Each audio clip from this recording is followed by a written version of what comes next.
Assalamualaikum warahmatullahi wabarakatuh.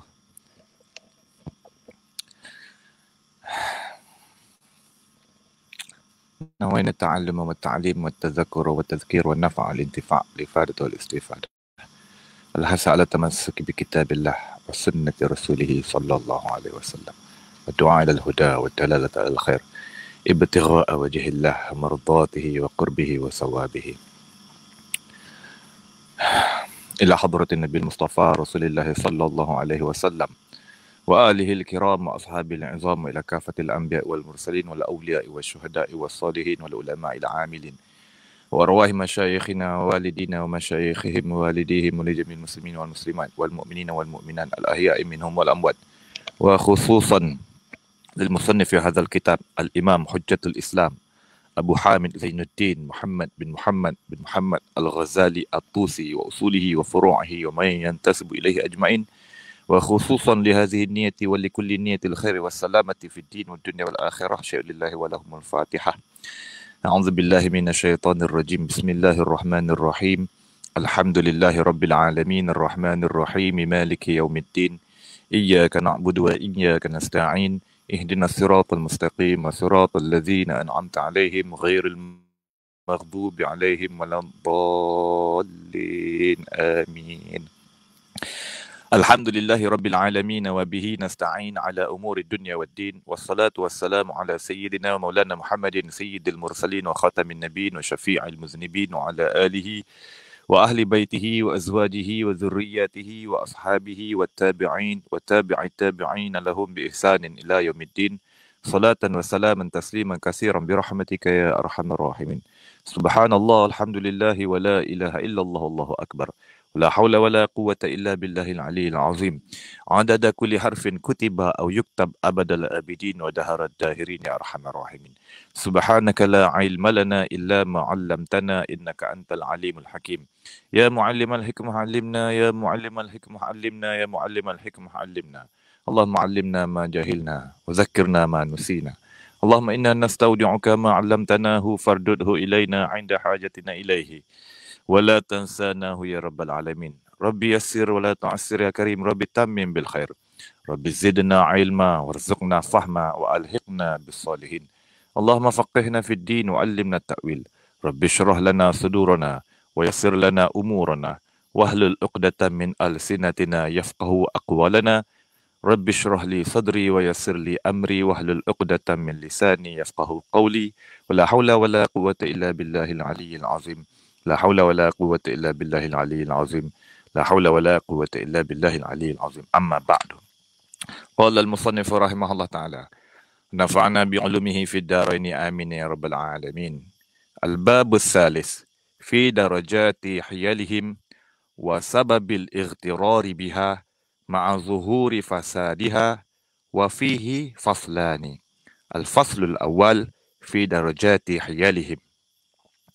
Hadirin hadirat muslimin muslimat yang dikasihi dan dirahmati Allah sekalian. Syukur kita ke hadratillah kerana dengan limpah kurnianya, izin dan pertolongannya dapat kita berhimpun sekali lagi bersama-sama pada malam ini bagi kita meneruskan siri episod pembacaan ataupun pendedahan tembelang batiniah melalui pembacaan kitab yang dikarang oleh Al-Imam Hujjatul Islam wa Barakatul Anam Zainuddin Abu Hamid Muhammad bin Muhammad Al-Ghazali At-Tusi ghafarallahu lah wa liwalidayh wa li jamil muslimin wa nafa'ana bihi wa bi'ulumihi fid darain amin ya rabbal alamin, yang bertajuk kitab Fadaihul Batiniyah. Fadaihul Batiniyah. Ataupun masyhur dengan nama kitab ni Al-Mustazhiri, yang mana kitab ni adalah merupakan kitab yang pertama Imam Al-Ghazali karang pada nak menolak fahaman batiniyah yang telah dijelaskan oleh sahabat kita pada pertemuan yang lepas pada bab yang pertama dan bab yang kedua, dan juga pengenalan kitab. Jadi kitab ni kitab yang pertama. Adapun dalam kitab yang sebelum itu, kitab Al-Munqidhu Minadh Dhalal, Imam Al-Ghazali rahimahullah ta'ala menyebutkan tentang pendirian beliau terhadap golongan dan fahaman batiniyah ini. Adapun kitab ini yang masyhur dengan nama Al-Mustazhiri ataupun kitab Fadaihul Batiniyah, adalah merupakan kitab pertama daripada gugusan beberapa kitab lagi yang beliau karang bagi menolak dan juga mendedahkan tentang kebatilan fahaman dan jalanan golongan batiniyah yang telah dijelaskan oleh sahabat kita pada pertemuan yang lepas. Jadi hari ini seperti yang dijanjikan, kita nak sambung pula bab yang ketiga. Bab yang ketiga ini di mana Imam Al-Ghazali rahimahullah ta'ala membicarakan tentang fi darajati hiyalihim, tingkatan-tingkatan helah-helah mereka ataupun kita sebut strategi mereka. Strategi golongan batiniyah ini untuk nak menyebarluaskan ajaran mereka tu. Dan juga dinyatakan juga tentang sebab al-ightirari biha, bagaimana golongan mangsa ataupun responden boleh tertipu daya dengan helah-helah mereka tersebut. Sedangkan dalam keadaan di mana ma'azuhuri fasadiha wa fihi ma'azuhuri fasadiha beserta dengan, sedangkan maknanya fahaman mereka itu adalah fahaman yang batil dan hujah mereka itu rapuh, dan banyak kelompongan ataupun banyak kesalahan, kesilapan, kelencongan, namun diterima. Jadi ringkasnya tuan-tuan, insya-Allah dalam bab yang ketiga ini kita akan dapat tahu sekurang-kurangnya 3 perkara besar lah. 3 perkara besar, iaitu perkara yang pertama tentang strategi golongan batiniyah ni pada menyebarluaskan ajaran mereka. Perkara yang kedua tentang ciri-ciri pendakwah batiniyah. Dan yang perkara yang ketiga tentang ciri-ciri responden yang menjadi mangsa, ataupun ciri-ciri mangsa yang terpedaya. Na'udzubillah summa na'udzubillah. Jadi dalam bab ini Imam Al-Ghazali rahimahullah ta'ala membahagikan kepada 2 fasal. Fihi wa fihi faslani. Pada bab ini ada 2 fasal. Al-faslul awal, fasal yang pertama, pada membicarakan tingkatan helah-helah mereka, tingkatan strategi mereka, yang secara tafsilnya insya-Allah depan kita jumpa ada lebih kurang 9 tingkatan. Ataupun pada satu kiraan 8 tingkatan. Pada 2 peringkat. Dan pada fasal yang kedua nanti, beliau akan jelaskan golongan-golongan yang tertipu daya. Jadi kita perhatikan.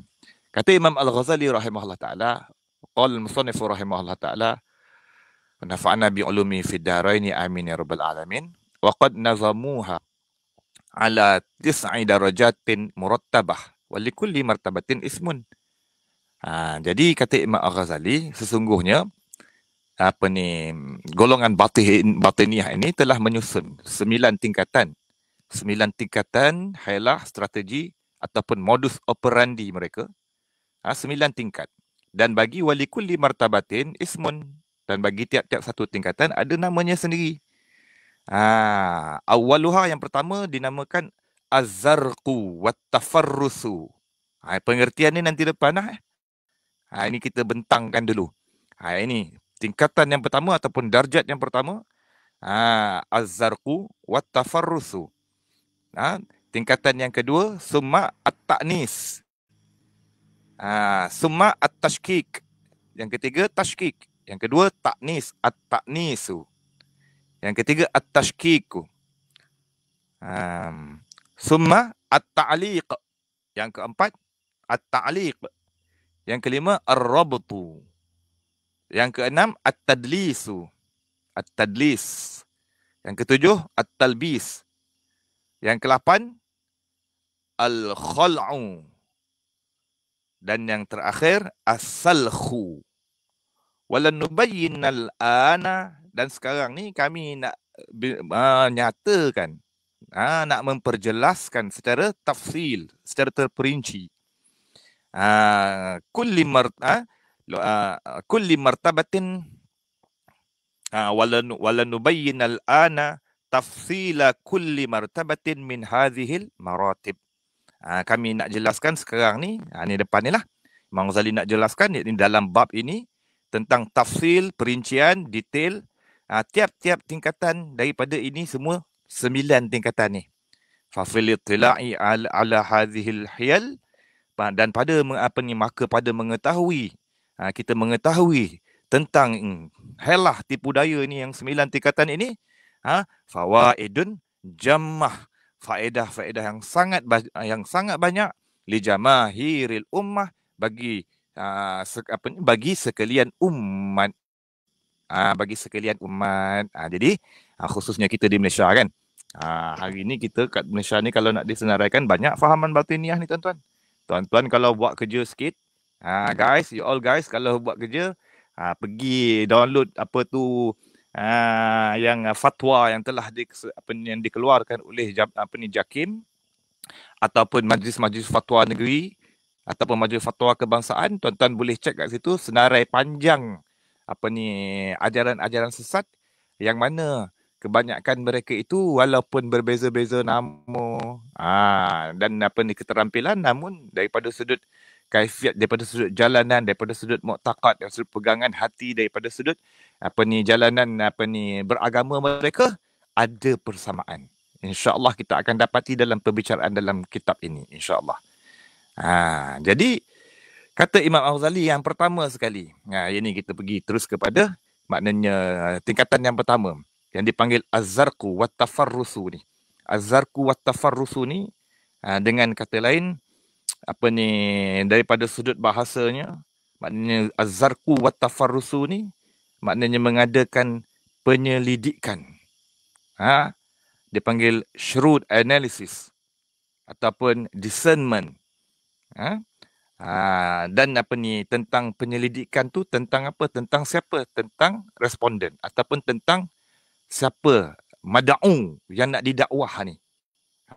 Itu kena selidik dia dulu, kena cek dia dulu. Wat tafarrusu, dan juga tentang scrutiny, tentang detection of quality. Maknanya akan dijelaskan depan tu. Maknanya dalam step yang pertama ni ataupun tingkatan yang pertama ni, dalam strategi golongan batiniah menyebarkan ajaran mereka, kata Imam Ghazali, saya juga sepatutnya pendakwah dia tu adalah seorang yang cerdik, yang bari ayyakuna da'i fitanan zakiyan sahihal hadasi sadiqal firasati mutafattinan lil bawatini bin nazari ila syama'ili wal zawahiri wal yakun qadiran ala salasati umur.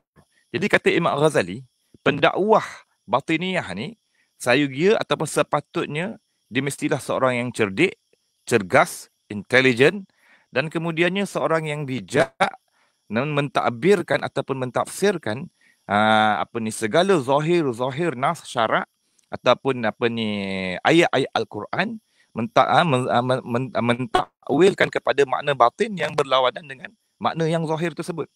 Jadi untuk ini, maka dia sepatutnya mereka tu menguasai tiga perkara. Yang pertama, yang paling penting sekali, mestilah da'i batiniah, pendakwah batiniah ni, dia mesti boleh ada keupayaan, boleh beza. Boleh bezakan dia mad'u dia. Mana yang dia boleh makan, mana yang dia tak boleh makan. Mana yang dia boleh masuk jarum, mana siapa yang dia tak boleh nak masuk jarum. Jadi yang ini ni. Sebab bukan semua orang boleh terima faham batiniah ni.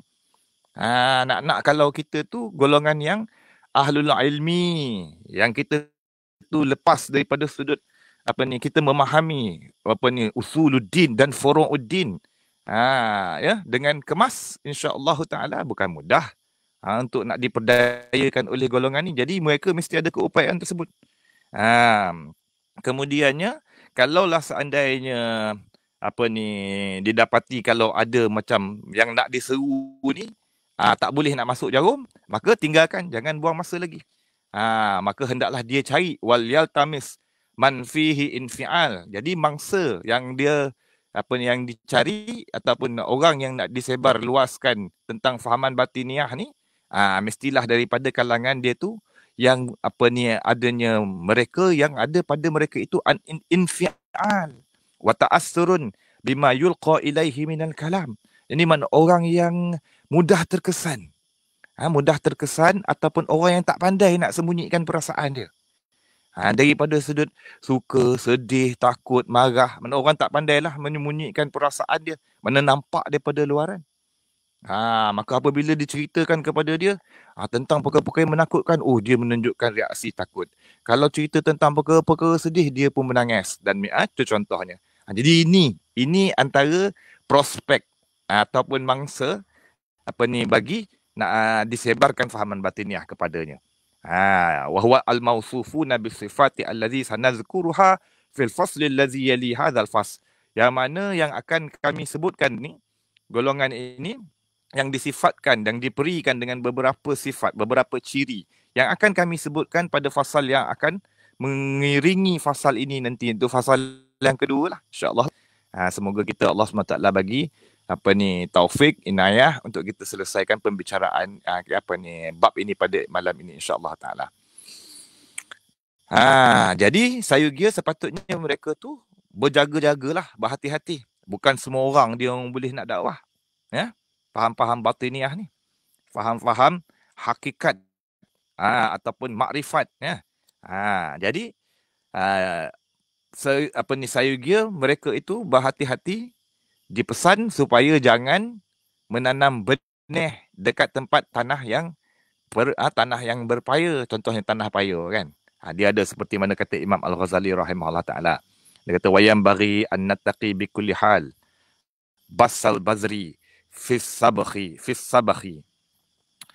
wa dukhula ila baitin fihi siraj. Jadi ini maknanya kata-kata kiasan. Maknanya pesanan daripada master mereka ataupun imam mereka, ketua-ketua mereka berpesan jangan tanam benih, jauhkan daripada menyemai benih dekat tempat yang berpaya, tempat paya. Begitu juga masuk rumah yang dah ada lampu. Apa yang dimaksudkan? Jangan tanam benih tempat berpaya dan masuk rumah ada lampu tu. Jadi kata Imam Al-Ghazali rahimahullah ta'ala, yakni bihi az-zajar an da'watil abbasiyah. Jadi itu larangan kepada golongan batiniah ni supaya jangan berdakwah, jangan sampaikan ajaran fahaman batiniah ni kepada golongan kaum kerabat Bani Abbas. Kaum kerabat Abbasiyah. Yang mana semoga Allah SWT, yang mana Imam Al-Ghazali mendoakan. Ini pada zaman Imam Al-Ghazali kan.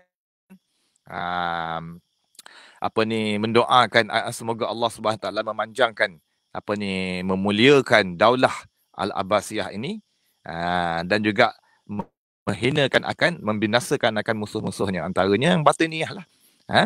Jadi kenapa? Kerana sesungguhnya zalika la yangharisu abada dahri fi nufusihim, takkan tumbuh. Kalau tanam benih dekat tempat paya takkan tumbuh. Kalau tanam benih ataupun kita masuk rumah, maknanya pergi berdakwah kepada golongan Abbasiyah zaman tu, ataupun depan ada Imam Ghazali sebut, ataupun yang seumpama itu golongan azkiya minal fudala zawil basair, golongan ahlul ilmi yang cerdik, celik mata hatinya, tahu tentang perkara kebenaran, usul agama, forum agama. Jadi tak payah berdakwah kepada mereka ni. Dia bandingan dia, rumah dah ada pelita, tak payah masuk rumah gelap. Tanah tempat berpaya tak boleh tanam tempat yang subur. Jadi bukan semua orang dia boleh dipengaruhi oleh batiniah. Semoga kita tergolong dalam orang yang Allah Ta'ala pelihara daripada faham batiniah ni. Amin ya rabbal alamin. Kemudiannya yang kedua, perkara yang kedua, dalam jumlah peringkat dalam masih lagi dalam strategi yang pertama ni, yang mesti dikuasai oleh da'i batiniah, iaitu mestilah dia itu seorang yang ayyakuna musta'al hadasi zakiyal khatiri fi ta'bir zawahiri waraddiha ilal bawatini. Jadi dia mestilah seorang yang yang cergas akal fikiran dia, cerdik.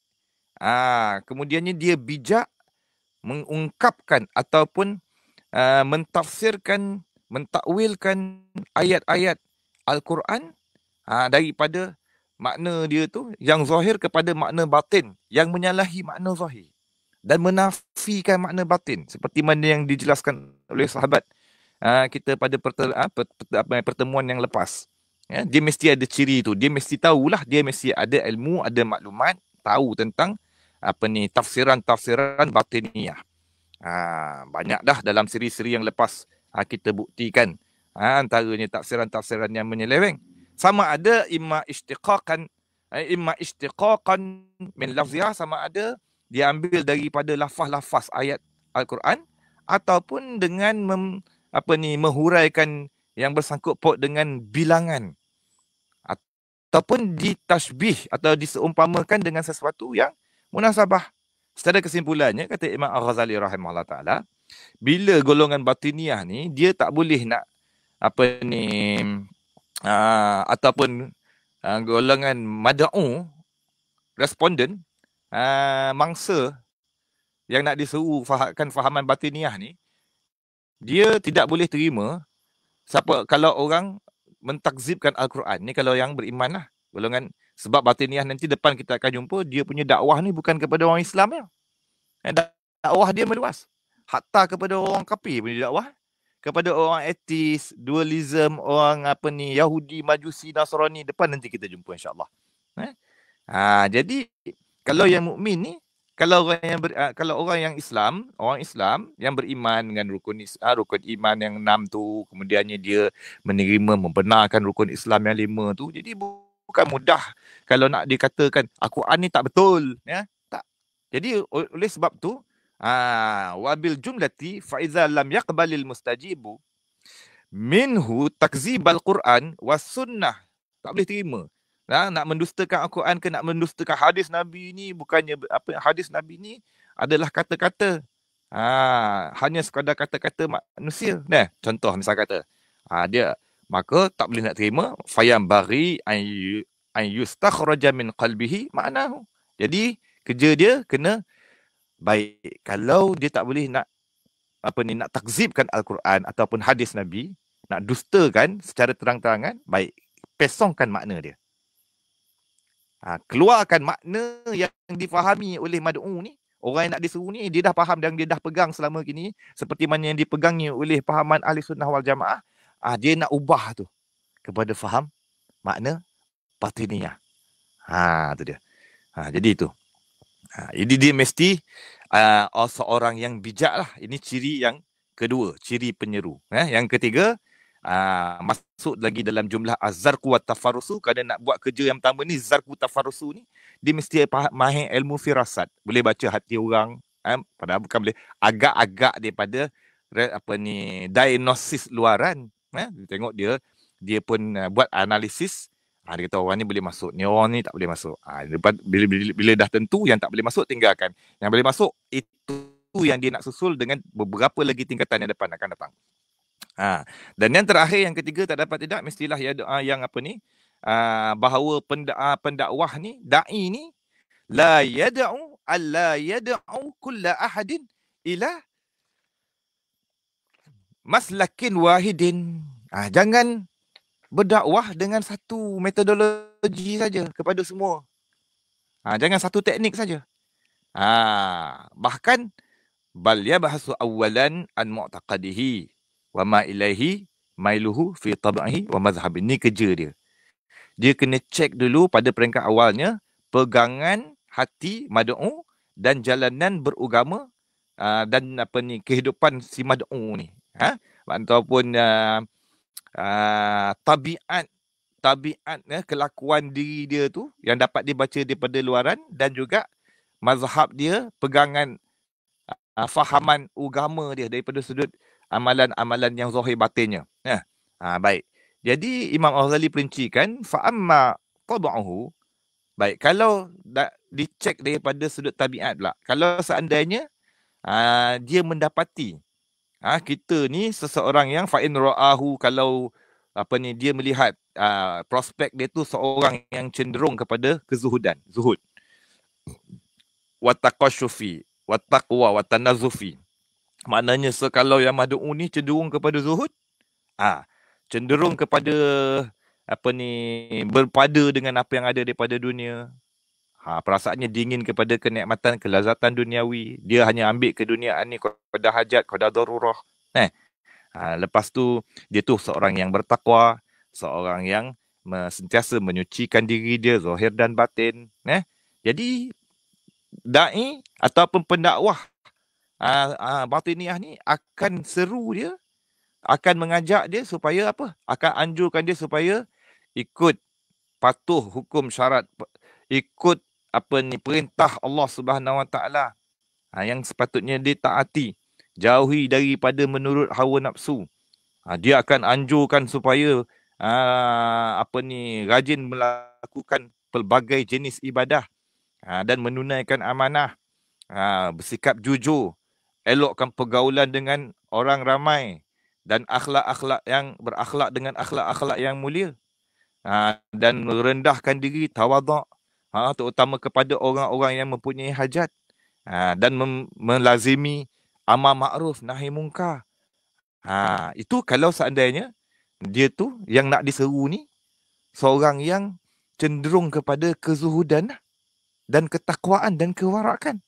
Namun kalau sebaliknya, seseorang itu kalau dilihat yang prospek dia tu seorang yang cenderung ma'ilan ilal mujun, seorang yang wa in kana tab'uhu, kalau seandainya tabiat mad'u tu cenderung kepada al mujun. Mujun ni dengan mana apa? At-tahattuk, fasadul akhlak.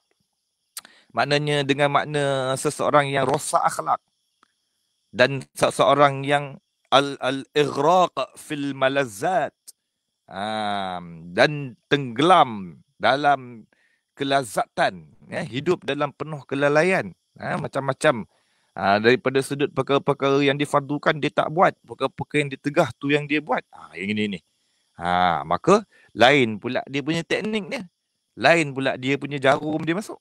Dia akan tetapkan pada diri, qarrara fi nafsihi annal ibadah balah wa annal wara' wa annal wara'a wa annal wara'a hamaqah.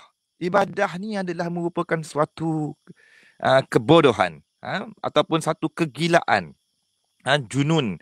Dan wara' itu pula memelihara hukum hakam ni adalah merupakan suatu apa ni, stupidity, hamaqah, kebodohan. Dia cakap, ini bodoh, ini semua ni menyusahkanlah, memberatkanlah. Tu semua orang tu, wa anna haula'i, tu orang-orang yang lain ni yang duduk beramal, orang Islam yang lain ni duduk beramal ibadat, sembahyang tunggang-tunggik, puasa bulan Ramadan, bayar zakat, pergi haji umrah, ni semua ni golongan yang dideritakan dengan bitakalif, dengan pelbagai apa ni keberatan, tuntutan syariat. Perumpamaan bandingan mereka ni tak ubah seperti al-humurul mu'annah bil ahmal saqilah. Ini tak ubah seperti apa ni, keldai yang dicucuk hidung, yang dikekang dan diberatkan dengan tanggungan yang berat, suruh pikul barang-barang atas badan dia. Jadi tengok ni, golongan batiniah ni, dia memandang kepada manusia ataupun kepada kita-kita ni yang yang beriman, melakukan amal taat, dengan kita melakukan pelbagai wazifah ibadat yang wajib, yang sunat kita tinggalkan, yang haram, yang makruhatnya. Jadi mereka memandang kita ni tak ubah macam keldai, tuan-tuan.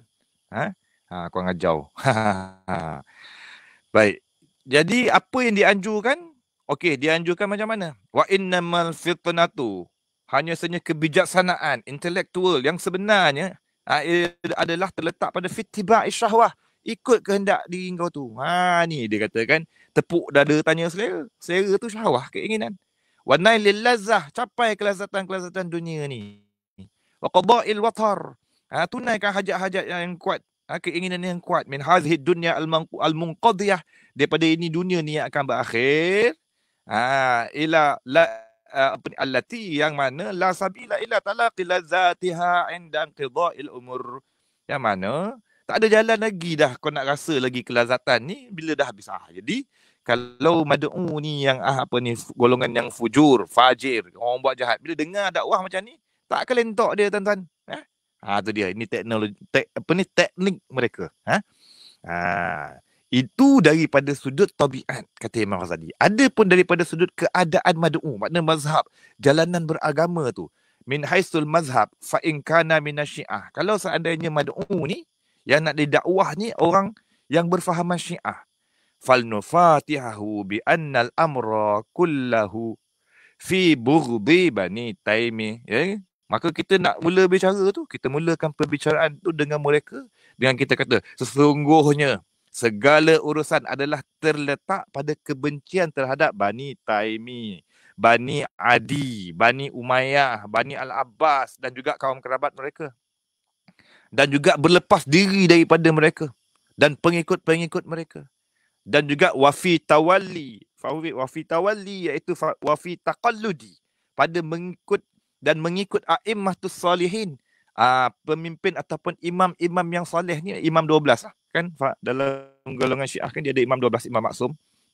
Wa fi intizari khurujil mahdi, dan pada menunggu keluarnya Imam Mahdi, zahirnya Imam Mahdi al-Muntazar. Wa kana al-mad'u wa in kana al-mad'u, minta maaf. Baik. Jadi itu kalau tadi tu yang mad'u tu golongan Syiah. Nampak tak? Kemudiannya kalau seandainya mad'u tu nasibiyan ataupun nawasib. Nasibi ataupun nawasib ni satu kelompok yang memusuhi Sayyidina Ali Ibn Abi Talib radhiyallahu an dan juga ahlul baitihi, dan juga mereka ni golongan yang menyakiti Sayyidina Ali dan juga ahli keluarganya, keturunannya, dengan sama dengan perkataan maupun perbuatan, dipanggil nawasib ni golongan ni. Jadi golongan nawasib ni kalaulah batiniyah ni nak dakwah kepada mereka, jadi kata apa dia? Sebut zakara lahu annal ummah. Dia akan menyebut, pendakwah tu akan menyebut bahawa umat innama ajma'an ala Abi Bakrin. Umat hanya sepakat di atas Abu Bakar, senang Abu Bakar, senang Umar. Dan jangan dikehadapankan melainkan siapa yang dikehadapankan oleh umat. Nampak tak? Jadi begini cara mereka nak masuk jarum. Sehinggalah apabila tetap hati mad'u tu, maka barulah dia akan memulakan dengan menyampaikan rahsia-rahsia di atas jalan berperingkat-peringkat yang akan disebutkan selepas ini. Begitu juga kalau dia andai-seandainya wa kadzalika in kana minal yahud, seandainya jika adalah mad'u tu daripada kalangan Yahudi wal Majusi wan Nasara, ha'awarahu bima yudahi mazhabahum, bicaralah dengan mereka. Maka mereka akan berbicara, da'i akan berbicara dengan mad'u yang Yahudi, Majusi, Nasara ni dengan yang sesuai dengan mazhab dan juga pegangan hati mereka. Kenapa pula? Kerana nak jadi seorang da'i batiniyah ni, dia punya i'tiqad dia, pegangan hati dia adalah pegangan yang dikutip daripada pelbagai jenis kebid'ahan dan juga kekufuran. Maka tak ada daripada jenis-jenis bid'ah dan jenis-jenis kekufuran, melainkan mesti mereka akan pick, mereka akan ambil pilih sesuatu supaya liyashula alaihim bizalika mukhatabatu tilkal firaq ala ma sanuhki min mazhabihim, supaya mudah mereka tu nak buat kerja, da'i ni nak buat kerja apa? Nak bercakap, nak berbicara, nak lanjutkan lagi the next step, yang seperti apa yang akan kita ceritakan daripada jalanan mereka itu tu. Yang ini ni akan diceritakan oleh Imam Al-Ghazali rahimahullah ta'ala tentang mazhab ataupun tentang pegangan hati golongan batiniyah ni dalam bab insya-Allah bab yang keempat, tuan-tuan ya. Kita selesaikan bab ketiga ni dulu. Baik. Kemudiannya kata tuan pengarang lagi. Qal musannif rahimahullah ta'ala amma hailatut ta'nis. Masuk kita hailah yang kedua. Hailah yang kedua, tuan-tuan. Hailah yang kedua ni iaitulah dipanggil at-ta'nis. Ta'nis. Jadi secara ringkasnya hailah yang pertama tadi tu, secara kesimpulannya, strategi pertama ni maknanya tilik, tapis dan tentukan siapa yang dia boleh dakwah, siapa yang dia tak boleh dakwah. Ini kerja dalam strategi yang pertama. Kemudian bila dah sudah tu, okey, proceed. Yang strategi yang kedua yang dipanggil sebagai at-ta'nis. At-ta'nis ataupun dengan kata kalau bahasa kita, ta'nis ni makna nak mesrakan hati orang, nak menjinakkan hati orang, nak melembutkan. Nak putting at ease, to make someone feel calm and relax, supaya orang boleh terima apa yang dia nak dakwahkan ni. Jadi ini kerja ni dilakukan apa dia? Fahuwa an yuwafiqa kullaman hum bid'awatihi fi af'ali ta'ataha huwa man tamilu ilaihi nafsuhu wa awwalu ma yuf'alu al-unsu bil musyahadah ala ma yuwafaqu i'tiqad al-mad'u fi syar'ihi wa qad rasamu ila akhirih. Baik. Jadi kaedah yang kedua ni ataupun modus operandi, strategi golongan batiniah yang kedua ni, maknanya kerja mereka ialah nak muafakatkan. Ni nak buat dengan kata lain lakonan yang menawan hati lah. Lakonan yang menawan hati. Dia nak pikat ni. Ini macam mana? Jadi dia nak memuafakatkan, nak mensepakatkan, nak sinkronisekan apa saja perbuatan dia tu dengan percakapan dia tu kepada orang yang dia dakwahkan ni. Jadi awal-awal sekali yang dia lakukan apa dia? Dia berjinak-jinak dengan kebiasaannya mereka ni akan bermalam di salah sebuah rumah daripada mad'u ni. Mereka ni biasanya grup, tuan-tuan, dia ada grup dia, dia ada quorum dia. Dia ada quorum dia. Ajaran sesat ni biasanya macam itulah. Ajaran batiniah pun batiniah, ajaran sesat yang seumpama batiniah, tuan-tuan, dia ada grup-grup dia yang tersendiri. Jadi malam ni bermalam dengan rumah si Anu. Malam lain rumah orang lain pula, contohnya. Jadi apa yang dia nak buat malam tu? Jadi dia tidur di sisi maka dia akan sambil-sambil tu grup tu dia akan cuba usahakan ada rakan siapa-siapa yang pandai baca Quran, suara sedap. Jadi yang mana yang pandai baca Quran ni, bila dia berlonggok sama-sama tu, ada satu masa yang pandai baca Quran ni suara sedap baca Quran. Lepas daripada baca Quran tu, da'i ni mula buat kerja. Dia mula bercakap. Macam bagi tausiah, bagi nasihat kan. Bagi dengan kalam yang lemah lembut dan juga dengan pesanan-pesanan yang halus, yang menarik hati, menawan hati. Lepas pada tu, dia susuli pula dengan mengkritik golongan pemimpin, golongan ulama pada zaman tersebut dan golongan-golongan jahil, golongan-golongan orang awam yang jahil. Kemudiannya disebut pula, kelepasan yang kita nak lepasnya, kita tunggu-tunggu ni adalah terletak kepada keberkatan Ahlul Bait Rasulullah sallallahu alaihi wasallam. Yang ini ni kalau yang mad'u ni orang yang beriman lah. Nampak tak?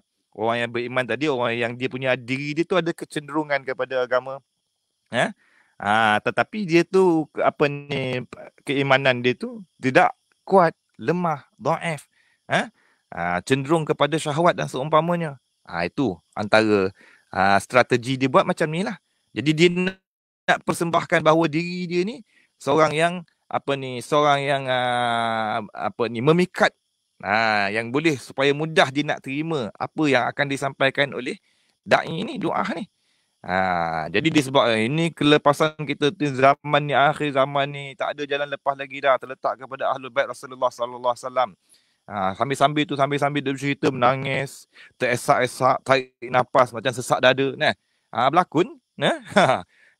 Bila menyebut satu ayat, dia baca satu ayat ataupun satu hadis, dia akan menyebut anna lillahi sirran fi kalimatihi. Ni pada ayat ni, sesungguhnya bagi Allah ada rahsia. Ada rahsia yang tersembunyi pada setiap kalimatnya. Yang mengetahuinya orang yang dipilih Allah Ta'ala daripada makhluk dia. Dan orang yang dibezakan oleh Allah Subhanahu Ta'ala dengan kelebihannya. Kemudiannya kalau boleh, malam tu tidur rumah tu lah. Tidur rumah tu malam tu bangunlah tahajud. Bangun tahajud, semayang tahajud seorang-seorang, lepas tu menangis-nangis. Waktu tu, maknanya tuan rumah tu, yang nak diseru tu, mad'u tu tak tahu. Maknanya tak tahulah yang dia tu, maknanya dia bukan buat depan orang, dia buat seorang-seorang lah. Misal kata, tanpa pengetahuan mad'u ni. Lepas tu bila mad'u ni dapat tahu, dia terperasan, mad'u ni jaga tengok, dia tahajud ni. Dia akan kembali tidur balik. Ini yang Imam Al-Ghazali ceritalah. Dia akan tidur balik. Tidur balik seolah-olah dia ni nak menyembunyikan, dia tak suka nak menunjukkan amalan dia ni. Dia ni kalau buat amalan sorok-sorok, dia ikhlas. Lillahi ta'ala. Bukan nak riak kan, contohnya. Jadi Supaya apa ni? Supaya dia dapat nak meneguhkan kejinakan ataupun kemesraan dengan yang nak diseru ni. Dan juga supaya cenderung hati, supaya dia nak boleh dengar apa yang nak disampaikan oleh mad'u ni, oleh da'i ni depan nanti lagi berat-berat lagi. Inilah dipanggil martabat ta'nis. Yang ketiga dia panggil tashkik. Tashkik ni iaitu nak menimbulkan keraguan. Menimbulkan keraguan, inducing doubt. Maka kata Imam Al-Ghazali, fa maknahu anna da'i yang bagi lahu ba'da ta'nis an yajtahida fi ta'biri i'tiqadil mustajib bi an yuzalzila aqidatahu fi ma huwa musammimun alaihi. Baik, yang ketiga ni tashkik, iaitu nak menimbulkan keraguan, kesangsian. Jadi makna dia, da'i ni mestilah dia tu selepas daripada, maknanya sepatutnya selepas daripada ta'nis. Yang kedua tadi, dia bersungguh-sungguh pada taghyir, nak ubah i'tiqad, pegangan hati ni. Dengan macam mana? Dengan dia goncangkan akidah tu yang dah teguh, ataupun akidah yang yang selama kini yang dia dah pegang. Contohnya dia dah beriman dah dengan rukun iman yang 6 tu. Kemudiannya dia pula ada belajar sifat 20, dia tahu dah Allah wujud, qidam, baqa ila akhirih. Laisa kamislihi syai'. Dia tahu Allah Ta'ala tu tak menyerupa sesuatu dah seumpamanya. Jadi nak dirosakkan tu, nak ditimbul dengan dia timbulkan kesangsian. Jadi dengan cara macam mana? Dia mempersoalkan tentang rahsia pada ketetapan syariat dan perkara-perkara yang dalam. Persoalan-persoalan ayat-ayat yang kesamaran dalam Al-Quran, ayat yang mutasyabihat, dan antaranya ditanyakan apa makna alif lam ra, kaf ha ya ain sad ha mim ain sin qaf, daripada yang merupakan ayat-ayat muqatta'ah yang pada awal-awal beberapa surah dalam Al-Quran. Jadi dia akan berkata, kau tak tengok ke athara anna ta'yina hadhil huruf, pada penetapan ini huruf ni bertepatan dengan hanya sabqul lisan, iaitu dengan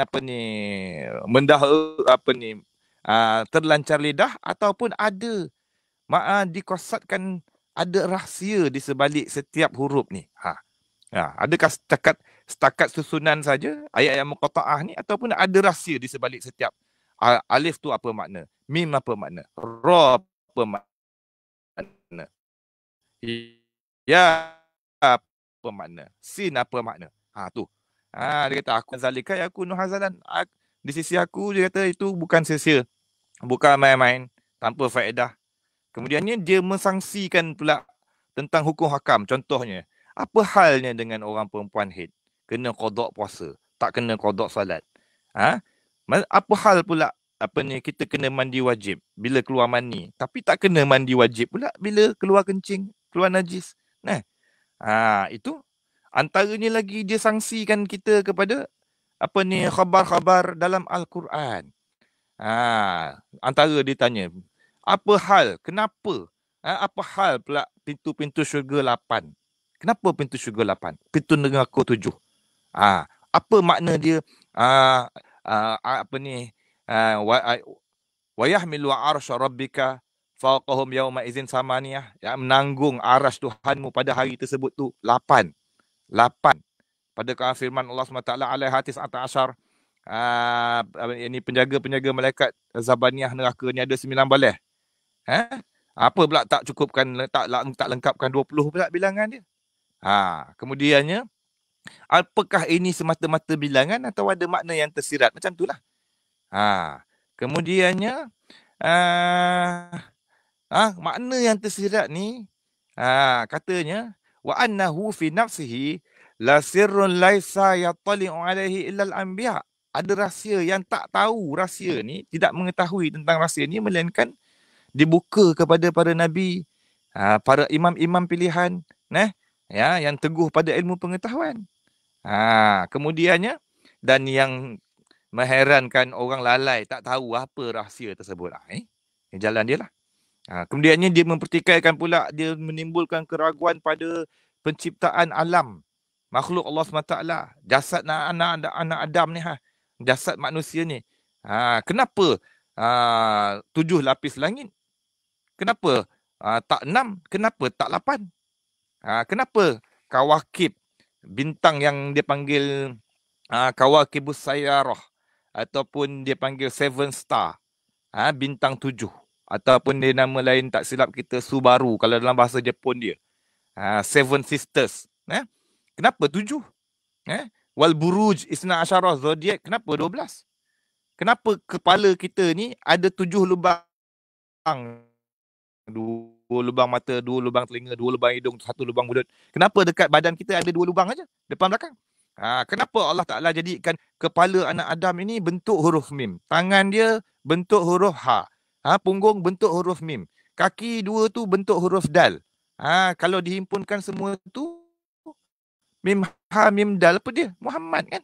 Pernah jumpa tak kan graf dalam buku-buku hakikat yang batil ni? Ada lukis Muhammad tu bentuk orang. Itu persoalan dia. Adakah benda ni sekadar kebetulan ataupun ada rahsia di sebalik dia? Yang paling heran sekali katanya orang, kenapa orang lalaikan tentang perkara ni, tak ambil peduli. Tak tahu. Itu orang-orang tertentu je, bukan semua orang yang tahu tentang ni. Macam tu. Nampak tak? Itulah dia peringkat yang ketiga. Masuk pada peringkat yang keempat. Peringkat yang keempat dia panggil ta'liq. Tadi peringkat yang ketiga, dia tinggalkan persoalan, tapi dia tak bagi jawapan. Dia nak sangsikan, kita fikir, betul juga kan? Yang main-main. Kemudiannya, ta'liq ini, bahawa dia ni, apa segala yang dia telah timbulkan kesangsian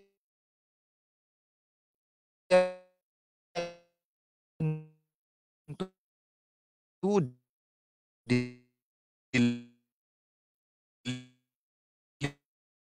dipatnya, kemudiannya dia tak bagi jawapan sekalakan wa yuhawwilul amra alaihi, dan dia tu menjadikan perkara nampak hebat, nampak ni besar ni, bukan bukan mudah-mudah kau nak terima ni rahsia ni rahsia besar ni. Kemudiannya dia akan kata, jangan tergopoh-gapah, la ta'jal fa inna din ajallu min an yu'basa bihi wa au an yudha fi ghairi mawdi'ihi. Baik, bahawa dia kata agama ni lebih besar lagi daripada nak disesiakan dan diletakkan pada bukan tempat dia. Kemudiannya, dan dibukakan pada yang bukan ahli dia. Jauh sekali lah. Imam Ghazali datangkan satu rangkap bait syair yang ceritakan biasa di batinnya pada zaman tu dia guna. Ji'tumuni lita'lama sirra su'di tajidani bisirri su'di syahihan. Kamu berdua datang nak tahu rahsia kebahagiaan aku. Kau akan mendapati bahawa aku ni, dengan rahsia kebahagiaan aku ni, aku orang yang sangat kedekut. Bukan senang aku nak cerita. Jangan bersegera. Jangan tergopoh-gapah. Jangan terburu-buru. Sesungguhnya kebahagiaan engkau adalah suatu kebahagiaan yang nanti akan kami bagi tahu. Kita akan cerita kat engkau. Sabar dulu. Kau tak dengar ke Nabi pernah cakap, inna hazadin matin. Sesungguhnya ini agama Islam ni teguh. Kuat, kukuh. Fa'aghil fihi birifqin. Maka masuk tu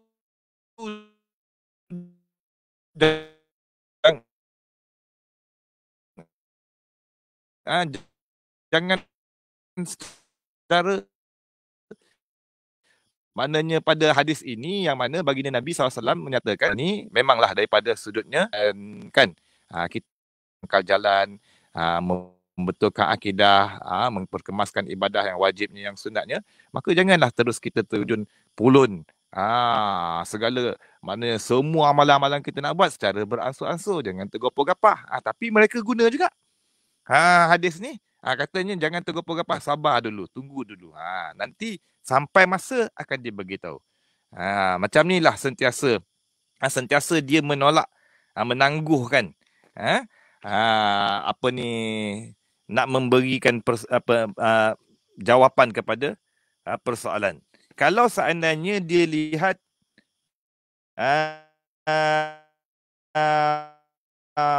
prospek tersebut tu berpaling. Bila dah dia tak bagi lagi tafsiran apa yang dia cakap tadi kan, yang mana kesangsian tu dia tak jawab. Dia akan tinggalkan. Jangan buang masa. Kemudian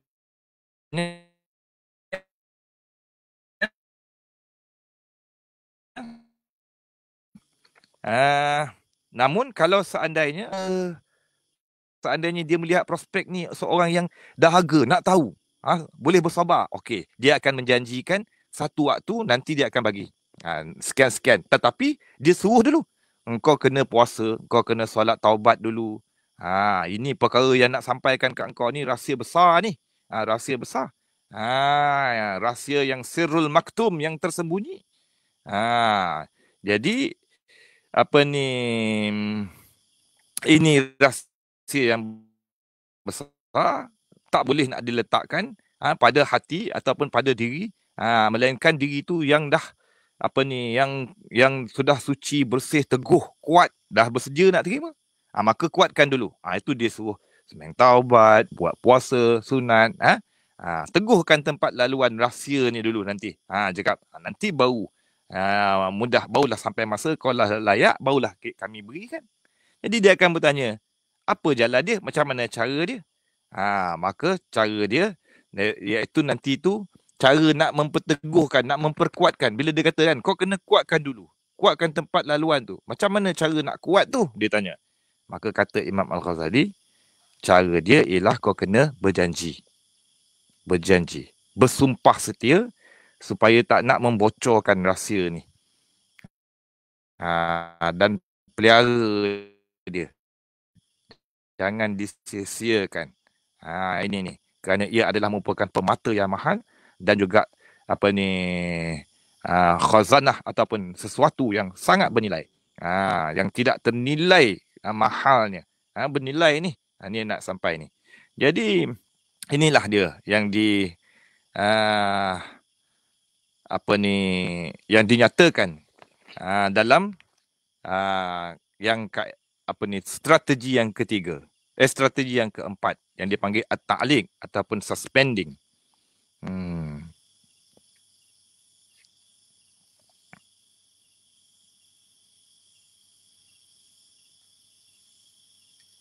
Jadi pada yang tadi tu, mana yang bersangkut paut dengan suruh berjanji tu, dibawalah ayat-ayat, beberapa ayat yang seperti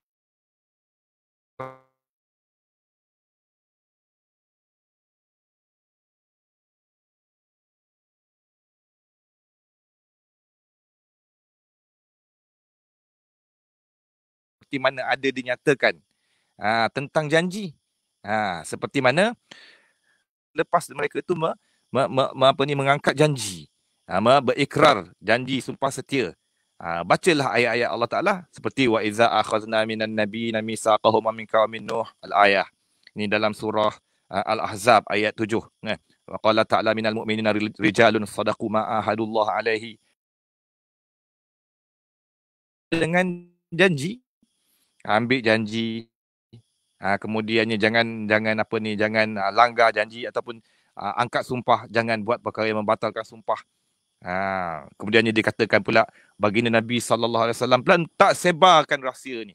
Ni rahsia ni baginda Nabi tak sebarkan kepada sahabat, melainkan selepas sahabat ambil janji. Maka dibawalah kisah-kisah perjanjian taat setia sahabat, bai'atur ridwan, tahta syajarah dan seumpamanya. Kemudiannya dia akan berpesan, kalaulah perkara ni membuatkan diri engkau apa ni, muafakat hati engkau. Kalau seandainya muafakat, engkau akan dapat hakikat rahsia tersebut, maka engkau akan dapat kebahagiaan yang besar. Namun seandainya kalau hati engkau tu rasa liar, lari sebab benci daripadanya, maka jangan rasa pelik lah. Fala gharwa. Kenapa? Kerana setiap orang akan dipermudahkan dia dengan apa yang dia ciptakan. Kami akan andaikan yang sesungguhnya kamu tak pernah dengar dan juga tak pernah bersumpah.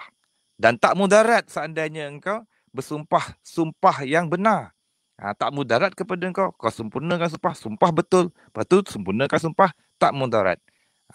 Tetapi kalau seandainya ini antaranya yang disampaikan kepada mad'u. Kalau dia tak setuju, tinggalkan. Tak usah dakwah lagi lah. Namun kalau dia kata, naam, baik. Maka pada waktu tu, dihadapkan kepada dia supaya dia bersumpah. Masuk kepada step yang kelima pula. Tingkatan yang kelima yang dinamakan dia sebagai ar-rabtu. Jadi helah yang kelima ni selepas daripada keempat tadi tu, dinamakan ar-rabtu. Rabtu ni daripada secara sudut bahasanya maknanya tambatan, ikat dia. Namun di sini dengan pengertian dia tambatkan lisan mad'u ni dengan janji sumpah yang berat-berat. Ikrar, bersumpah setia yang berat-berat. Perjanjian yang diperkuatkan, yang sehinggakan dia tak berani nak menyalahi janji tersebut. Dengan apa hal sekalipun. Jadi antaranya ada Imam Al-Ghazali bawakan naskhah perjanjian tu. Watikah janji ataupun watikah sumpah tersebut. Kalau nak baca panjang ni tuan-tuan. Jadi saya terjemahkan dengan lebih kurang lah. Antaranya dalam janji tersebut tu ataupun yang dia hadapkan kepada yang si batiniyah, kalau dia nak suruh bersumpah ni, dia kata macam mana? Kata engkau jadikanlah di atas diri engkau janji kepada Allah, perjanjian kepada Allah dan juga kepada Rasulullah, maknanya di atas tanggungan, dan juga sumpah di atas tanggungan Rasulullah sallallahu alaihi wasallam, dan apa yang sumpah-sumpah yang diambil oleh para nabi daripada dengan Allah Subhanahu wa taala. Bahawa apa dia? Bahawa engkau sembunyikan, rahsiakan apa yang kau dah pernah dengar daripada aku, dan engkau yang lagi akan dengar daripada aku, yang kau dah tahu dan yang kau akan tahu lagi daripada urusan aku dan urusan penduduk negeri ini ataupun orang-orang lain yang sama pahaman dengan kita ni, dan juga yang maknanya yang merupakan wakil bagi Imam Al-Mahdi Al-Muntazar, dan juga urusan-urusan tentang maknanya dia kata kau rahsiakan ma sami'tahu minni wa tasma'uhu wa alimtahu wa ta'lamuhu min amri wa amril muqim bi hadhil baldah li sahibil haqqil Imam Al-Mahdi. Itulah. Wa umuri ikhwanihi, dan juga urusan-urusan tentang ataupun tentang diri tadi, apa yang kau tahu kan, dah tahu, akan tahu, dah dengar, akan dengar lagi tentang diri aku, tentang yang dai-dai yang lain, yang wakil-wakil Imam Mahdi Muntazar, tentang saudara mara, tentang sahabat-sahabat, tentang anak pinak, ahli keluarga kami, apa semua ni, dan tentang perkara-perkara yang ditaati, tentang golongan-golongan yang mentaati, yang mengikuti mereka ini. Sama ada yang besarnya, yang kecilnya, yang tuanya, yang mudanya. Penolong orang golongan yang tulus hatinya jadi pengikut kepada Imam Mahdi. Dan juga daripada lelaki ke, perempuan ke, kecil ke, besar ke, tua, muda. Kau jangan zahirkan apa rahsia yang kau akan dapat nanti. Kau jangan zahirkan yang demikian itu sikit ke, banyak ke, yang menunjukkan kepada rahsia tersebut, melainkan apa yang dibenarkan engkau berbicara. Ataupun yang dibenarkan oleh sahibul amril muqim hadzal balad, maknanya oleh imam-imam ataupun syekh-syekh ataupun dia punya master pada negeri tersebut tu. Kalau dia benarkan, dia bagi lesen, kau nak dakwah, okey, kau boleh sampaikan. Kalau tak, jangan. Kalau sampaikan pula, sekadar yang diberi, jangan lebih-lebih pula, kan? Kemudiannya, engkau jadikan juga ke atas diri engkau janji, sumpah dengan Allah SWT, engkau akan ikut aku. Nampak? Kau akan ikut aku. Dan engkau akan ikut sekalian orang yang akan kusebutkan nama dia. Dan yang akan aku terangkan juga apa yang kau tak boleh buat. Apa yang tertegah engkau daripadanya nak buat. kau tak boleh buat apa. Dan engkau kenalah ikhlas, tulus hati engkau bagi kami, ikut kami, dan juga bagi imam ikutan kita, waliullah, sebagai keikhlasan yang nyata, zahiran dan batinan, zahir batin, tulus. Dan jangan engkau mengkhianati Allah, jangan engkau mengkhianati waliullah, dan jangan engkau mengkhianati seorang pun daripada ikhwanihi wa awliyaihi, seorang pun daripada ikhwanihi, saudara adik-beradiknya, dan juga wali-wali, dan juga kekasih-kekasihnya, dan mereka yang daripada yang adalah daripada mereka itu, dan daripada kami, siapa saja yang daripada mereka itu dan juga daripada kami, dengan satu sebab daripada ahli keluarga, harta ataupun nikmat-nikmat.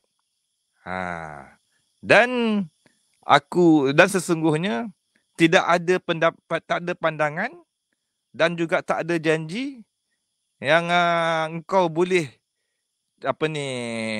capai mengatasi janji ini yang membatalkannya.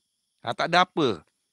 Kalau seandainya engkau melakukan apa yang tersebut, maka engkau tahu engkau menyalahi janji sumpah setia tu, maka sesungguhnya engkau telah terlepas daripada Allah Ta'ala, daripada Rasulnya, daripada segala pesuruh-pesuruh Allah Ta'ala yang dahulu dan kemudian, daripada malaikat yang hampir, daripada sekalian apa yang diturunkan dalam kitab-kitabnya ke atas nabi-nabinya yang terdahulu, dan engkau keluar daripada semua agama, dan keluar daripada Hizbullah, bukan dalam parti Allah, dan Hizbu Awliyaihi, dan kau masuk pada Hizbu Syaitan dan Hizbu Awliyaihi, masuk engkau dalam parti syaitan, parti pengikut-pengikut, pembantu-pembantu syaitan, dan engkau disia-siakan Allah Ta'ala, dibiarkan Allah Ta'ala tak bagi engkau taufik hidayah lagi dah. Dan Allah SWT akan turunkan musibah kat engkau, uqubah, balasan, kalau engkau menyalahi sumpah tersebut. Sama ada dengan takwil ataupun tanpa takwil. Kalau kau menyalahi salah satu daripadanya, maka wajib ke atas engkau buat haji selama sebanyak 30 kali haji. Haji nazar yang wajib. Berjalan kaki. Kemudiannya tak pakai kasut, berkaki ayam. Seandainya engkau menyalahi yang demikian, apa yang kau miliki pada waktu kau bersumpah, semuanya jadi sedekah kepada fuqara masakin. Kan borek sumpah ni. Apa kemudiannya kalau kau ada hamba, jadi merdeka. Kalau ada isteri, tercerai, talak 3. Sama ada isteri yang kau dah ada ataupun yang lagi yang kau akan ada. Sudah. Dan kalau kau niatkan dalam hati kau, atau kau sembunyikan dalam hati kau, salah, menyalahi, melawani sumpah aku ini, apa yang aku maksudkan ni, maka sumpah ini daripada awal sampai akhir jadi wajib bagi engkau. Dan Allah Ta'ala saksi di atas kebenaran niat engkau, dan simpulan yang kau sembunyi dalam hati, memadalah bagi Allah sebagai saksi. Pandai dia tuan-tuan. Kalau kita madu'u tu macam mana? Tak corak kita. Berat janji ni. Fahaza ini dinamakan rabtu, tambatan. Kemudian yang keenam, dia panggil hailah at-tadlis. Tadlis ni ataupun penipuan, swindling, ataupun falsifying, cheating. Mana yang ini selepas daripada sumpah. Ni step yang keenam. Selepas daripada sumpah dan memperteguh, memperkuatkan janji ni, dia tak mudah-mudah nak bocorkan, nak bagikan cerita rahsia tu dulu. Tapi dia berperingkat-peringkat. Dia suruh pelihara ada beberapa perkara dahulu. Jaga dulu, maknanya kebiasaannya pendakwah ni akan jaga beberapa perkara yang Imam Ghazali terangkan dalam ni ada 7. Panjang tuan-tuan. Saya kali pertama baca ni kan, ingatkan saya nak cuba habiskan satu bab ni malam ni. Tapi insyaAllah lah, kalau tak sempat kan, sebab saya minta maaf lah di atas kekurangan ataupun keuzuran. pengalaman pertama ni bagi saya ni nak berbicara tentang secara bedah kitab ni. Ya. Jadi sedikit kekok lah tu, minta maaf lah. Jadi insyaAllah kita cuba untuk meringkaskan baki lagi tu perbicaraan. Jadi berkenaan dengan perkara-perkara yang dia kena jaga tu, ada lebih kurang 7 perkara. 7 perkara. 7 perkara ni dalam peringkat tadlis ni lah, helah yang ke-6.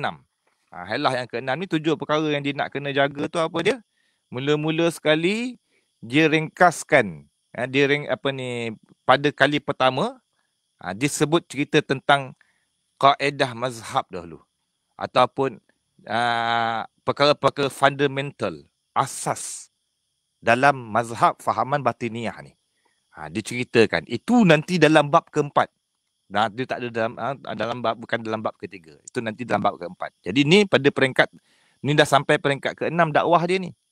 Jadi masa tadlis tu dia akan cerita mazhab dia. Lebih kurang ada perkara yang sangkut paut dengan 4 perkara. Secara keseluruhannya tentang ketuhanan, tentang kenabian, tentang imamah, tentang imam-imam maksum, dan yang terakhir tentang hasyar wan nasyar, tentang kebangkitan, tentang perhimpunan pada masyarakat. Tu dia menyalahi i'tiqad Ahlussunnah wal Jamaah, itu dalam bab yang keempat insya-Allah.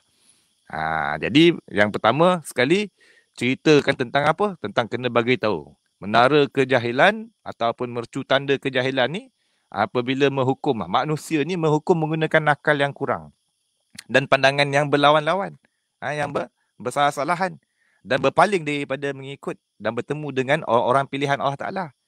Dan juga a'immah, imam-imam, dan juga autad, tonggak-tonggak bumi, yang betul autad 4, yang 4, dan juga orang yang merupakan pengganti Rasulullah SAW selepas dia. Antaranya orang yang Allah, mereka itu orang yang Allah SWT taruhkan, letakkan dalam hati mereka tentang rahsia yang tersembunyi ini. Agama yang tersimpan, ada rahsia-rahsia. Itu yang dimaksudkan batiniah. Maknanya dia mendakwa bahawa di sebalik zahir itu ada batin-batin yang menyalahi yang zahir tersebut. Jadi dan dia tu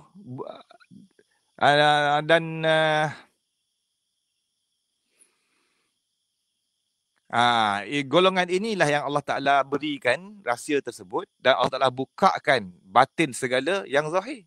Makna yang tersirat di sebalik yang tersurat.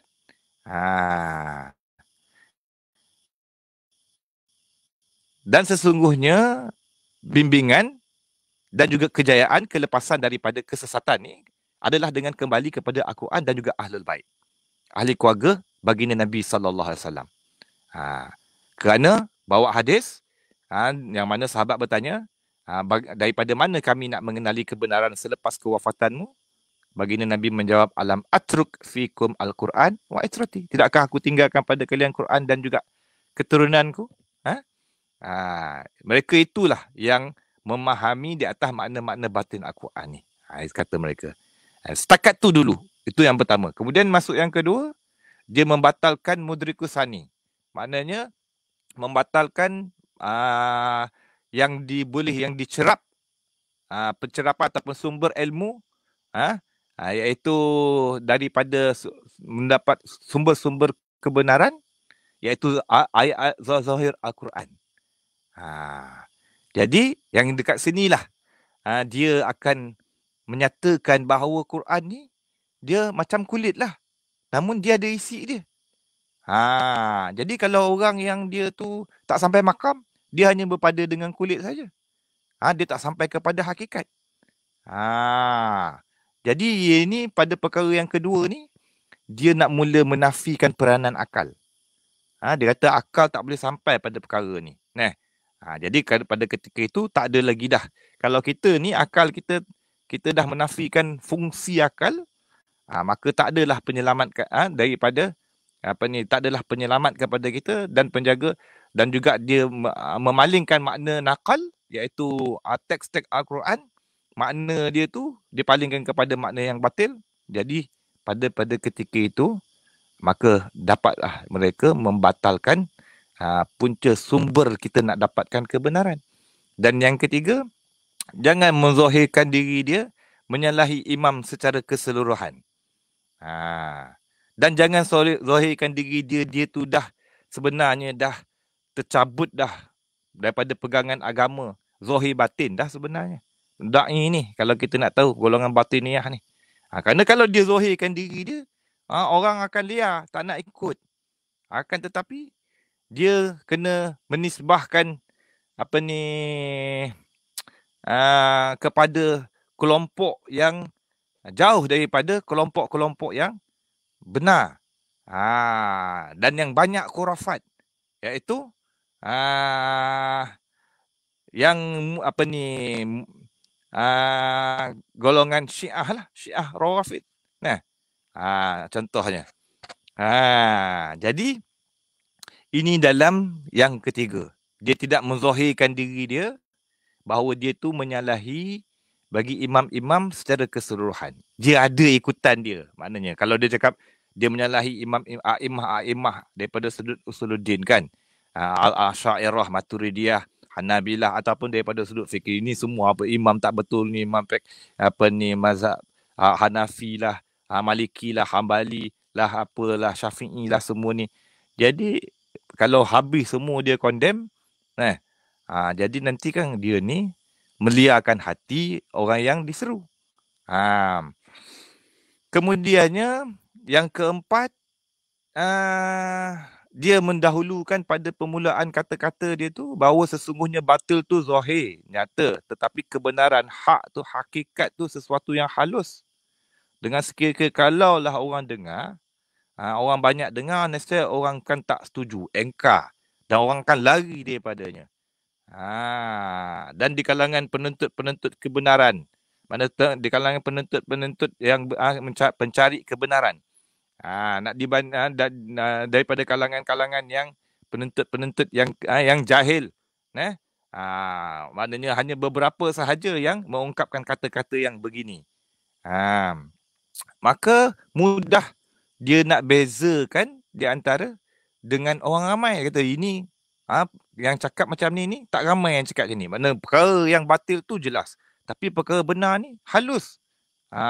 Bukannya kalau semua orang kalau dengar boleh terima. Macam tu. Dan yang perkara yang kelima nak dipelihara, yang dijagakan dalam peringkat strategi dakwah mereka ni, iaitulah kalau dia lihat orang yang diseru ni liar hati dia dan liar hati, tak nak bercampur, maknanya liar hati dan tidak mengasingkan diri daripada kelompok orang ramai, masih lagi bergaul dengan masyarakat. Kemudiannya dikatakanlah, sekarang aku nak akan buka rahsia kepada engkau. Jadi kau peliharalah rahsia ni betul-betul. Bila kalau dia jawab, yes, okey, terima, dia akan bagi tu.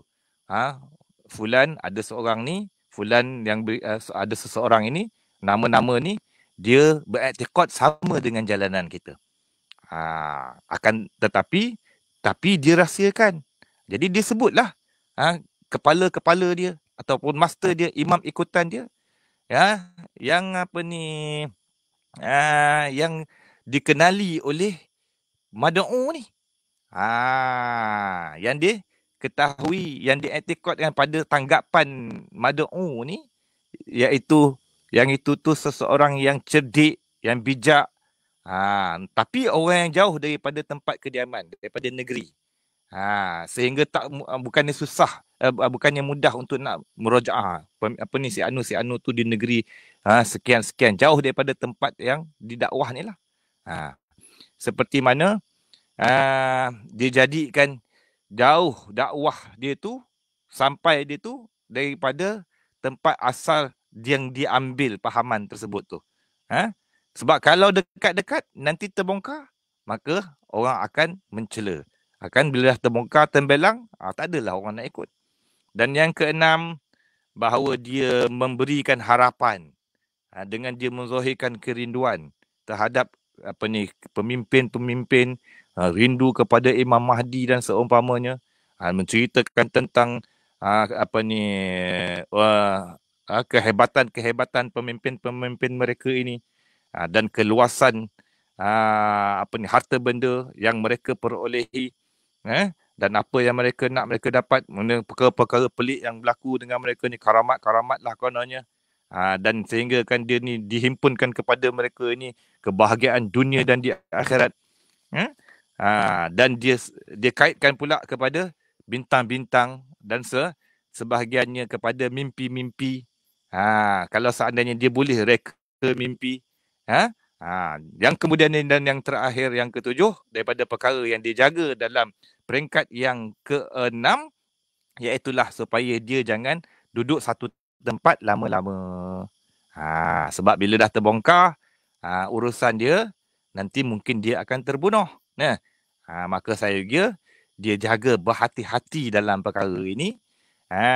Dan juga dia kena menyamar lah di kalangan manusia. Dia kena tutup kerja di pasal dia mereka missionary ataupun pendakwah ataupun mubaligh batiniah ni, dia tak melakukan secara terang-terang. Sebab kalau disampaikan, memanglah hakikat dia ada yang sampai kepada kafir, murtad, wal-iyazubillah. Jadi selepas daripada ini semua ni, yang merupakan 7 perkara ni, yang dipanggil sebagai muqaddimat ataupun pendahuluan dalam helah, dia panggil helah tadi tu yang keenam tu, talbis.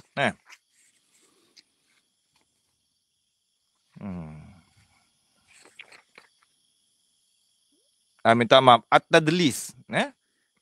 Maka selepas daripada ini, maka mulalah berperingkat-peringkat sedikit-sedikit memperincikan tentang jalanan batiniah ni.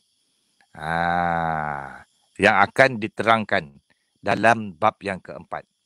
Dan kemudiannya helah yang ketujuh, dia panggil talbis. Talbis ni dipanggil dupping ataupun making unclear ataupun confusing, mengelirukan. Ini cara dia mengelirukan ni, tentang antaranya dia akan mengikut beberapa pendahuluan ataupun permulaan, dengan melakukan soal selidik, melakukan perbicaraan,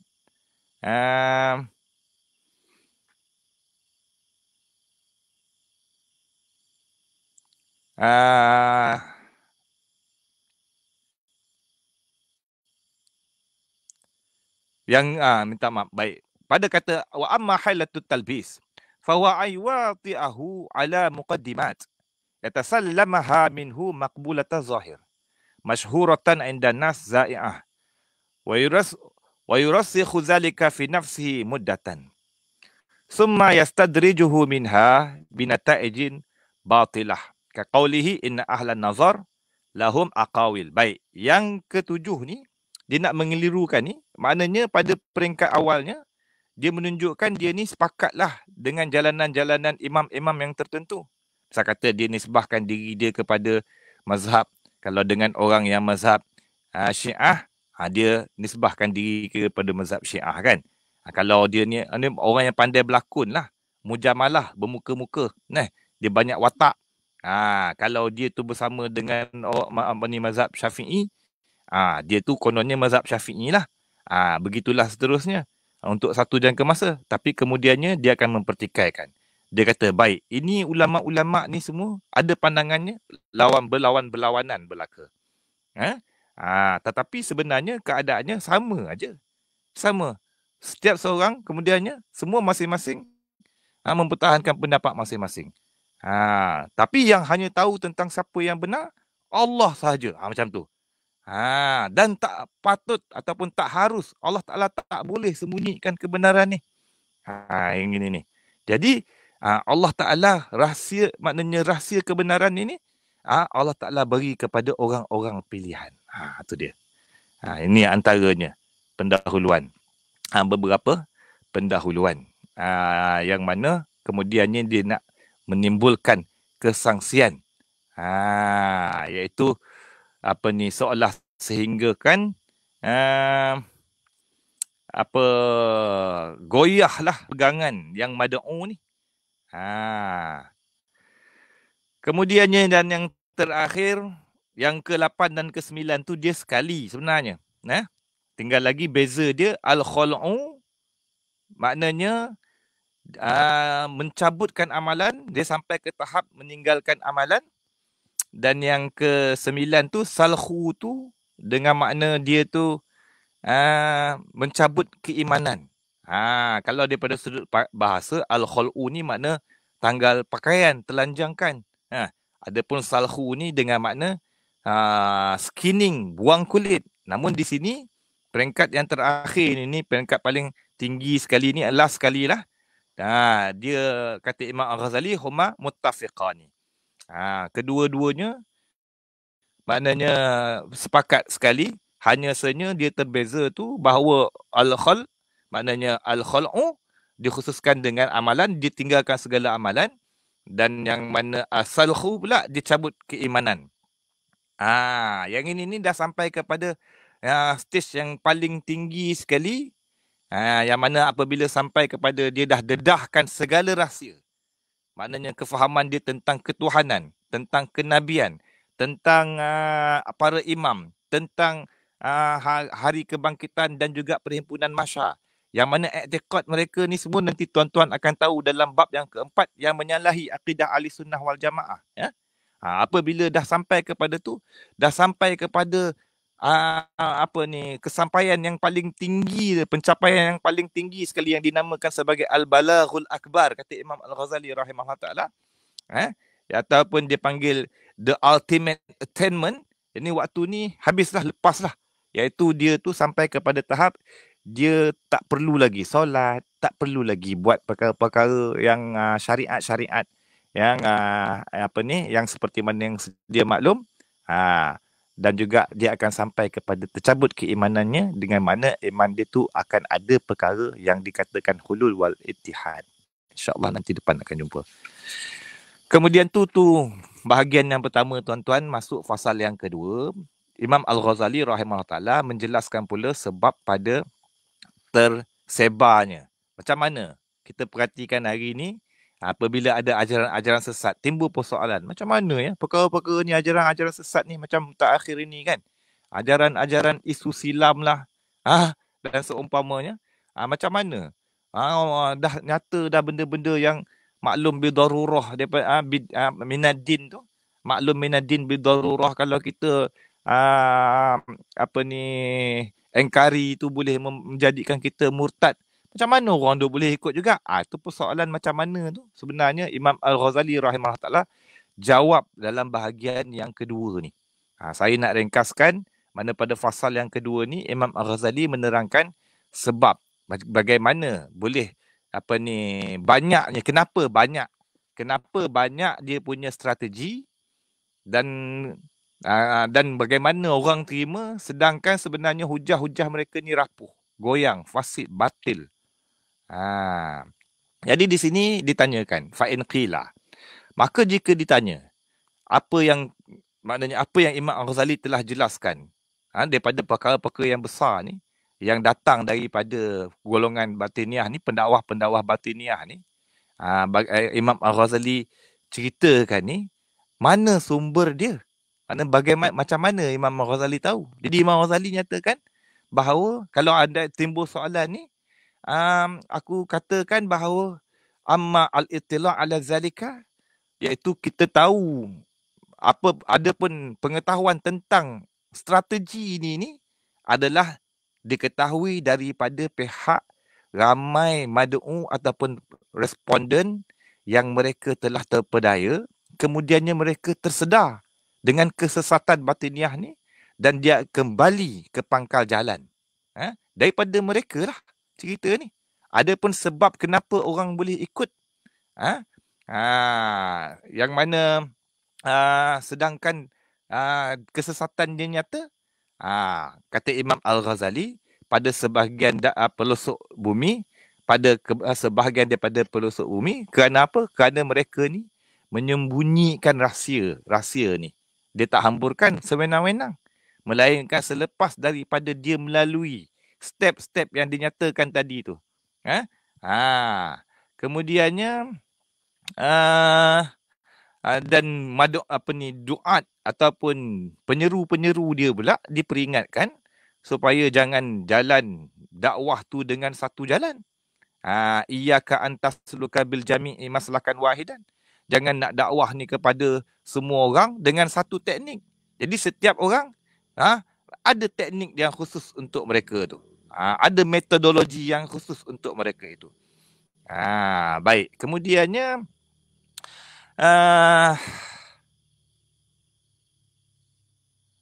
bukan semua orang boleh tanggung nak menerima fahaman batiniah ni, tuan-tuan. Lebih-lebih lagi nak tanggung sampai ke tahap kau tak payah nak beramal dah. Tak payah nak solat, tak payah nak puasa, tak payah nak bayar zakat, tak payah nak pergi haji umrah, tak payah.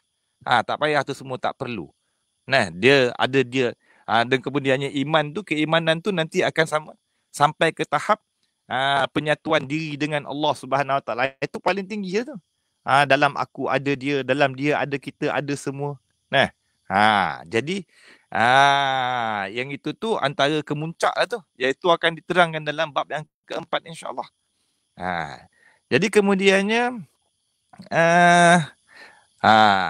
bagaimana pula orang boleh terpedaya tu? Imam Al-Ghazali nyatakan bawah tu, fa in qila hadza aidan ma'al kitmani zahir al-butlan fa kaifa yankhadi'u bimislihi aqilun.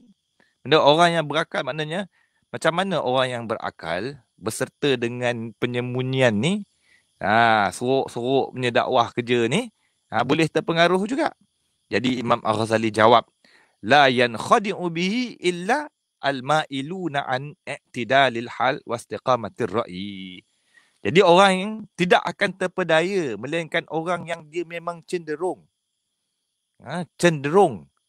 daripada dapat menengahi keadaan ataupun cenderung daripada menyimpang daripada kebenaran, ada kecenderungan dia kepada kebatilan dan tak dapat nak berfikir dengan betul. Kerana bagi orang-orang yang berakal waras ni ada beberapa penghalang dia. Ada beberapa penghalang daripada dia nak dapat menjalani jalan-jalan kebenaran. Dan menyampaikan ke atas mereka itu dengan tipu daya ni, kerana apa? Kerana kebatilan batiniah ni kelihatan seperti fata morgana. Tahu? Fata morgana ni bila mi'is sarab, iaitu mereka terpedaya tu dengan sebab pandangan tu menjadi tak jelas. Fata morgana ni satu situasi yang mana kita lihat dekat dataran ketika panas macam ada berair, menyebabkan pandangan kita tu kita tak dapat nak pasti. Yang jauh jadi dekat, dekat jadi jauh. Itulah perbandingannya, peumpamaannya yang diberikan kepada jalan batiniah ni. Nampak macam betul, tapi tak betul. Nampak macam tak betul, tapi betul pula. Macam mana pula tu? Ya ke? Baik. Jadi bukan semua orang boleh terpedaya lah, kata Imam Al-Ghazali rahimahullah ta'ala. Jadi ada 8 golongan lah. 8 golongan yang boleh tertipu daya ni. Golongan yang pertama, golongan yang lemah akal mereka ni. Golongan yang lemah akal mereka. Dan kurang kecelikan mata hati dia tentang perkara-perkara keagamaan. Kerana dia tu dibala dengan kebodohan. Na'udzubillah. Ini golongan yang kurang akal. Golongan yang tidak cerdik lah, kita sebut. Seperti contohnya golongan Arab Badawi, pedalaman, kan? Ataupun golongan-golongan Kurdish, golongan-golongan orang-orang Ajam selain daripada Arab yang duduk pedalaman jauh daripada maklumat, jauh daripada syariat. Ini golongan yang mudah terpedaya. Dan inilah golongan yang paling besar sekali. Jumlah dia tu yang terpedaya dengan faham batiniah ni, kata Imam Al-Ghazali. Sehingga kan beliau menyatakan kami menyaksikan ada satu jemaah dekat dengan satu negeri dekat dengan Basrah di Iraq sana tu, mereka menyembah manusia. Mereka menyangka mereka tu mewarisi ketuhanan daripada tok nenek moyang mereka. Tu yang dia panggil satu tempat tu, nama dia Syabasiyah. Dan ada yang jemaah yang beriktikad bahawa Ali radhiyallahu anhu itu, Sayyidina Ali ibni Abi Talib adalah Tuhan langit dan bumi. Na'udzubillah. Tuhan takbir sekalian alam. Dan mereka ni kelompok yang banyak, yang tak terkira bilangan mereka itu. Tu dia. Kata Imam Al-Ghazali rahimahullah ta'ala. Maka tak patutlah kita nak memperbanyakkan keheranan terhadap kejahilan manusia apabila mereka telah dikuasai oleh syaitan dan mereka itu dibiarkan oleh Allah Subhanahu taala tanpa taufik dan hidayah. Golongan yang kedua ni, golongan yang terputus daulah dia tu. Terputus daulah ataupun kedaulatan daulah kerajaan tok nenek mereka tu dengan kedatangan daulah Islam. Contohnya seperti anak cucu-cucu raja-raja Parsi, Iran kan. Begitu juga keturunan-keturunan Majusi yang mereka ni semua ni adalah korban ataupun ahli keluarga kaum kerabat kerajaan, bahkan kerajaannya tumbang ketika kedatangan daulah Islam, tertegaknya daulah Islamiah. Jadi ni golongan ni dia ada simpan dendam, dengki dalam hati dengan umat Islam, dengan agama Islam. Jadi bila begitu, dalam hati tu dah ada dendam, dah ada dengki, macam bara api, setan kipas saja menyala, mudahlah dia nak terima apa yang disampaikan oleh da'i batiniah ni, supaya dapat nak balas dendam. Golongan yang ketiga pula, golongan yang mana mereka ada semangat, cita-cita yang tinggi, mengejar kasih kepada ketinggian pangkat, mengejar kuasa dan juga pengaruh. Namun masa, kata Imam Al-Ghazali, tidak mengizinkan mereka, tidak menyebelahi mereka. Dan mereka sehinggakan mereka tercicir daripada rakan-rakan sebaya dan juga teman-teman seperjuangan. Jadi yang ini ni apabila golongan da'i batiniyah ni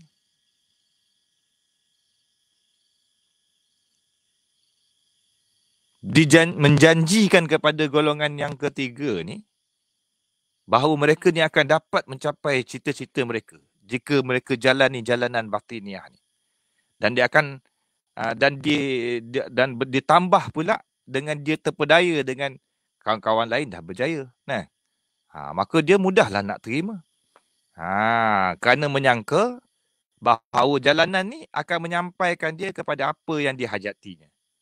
Dan ini merupakan jalan yang untuk dia menunaikan segala matlamat cita-cita dia yang tinggi tu. Inilah yang banyak dikatakan wa hubbuka syai' yu'mi wa yusim. Kasih engkau terhadap sesuatu tu membutakan dan memekakkan, mentulikan terhadap sesuatu tersebut.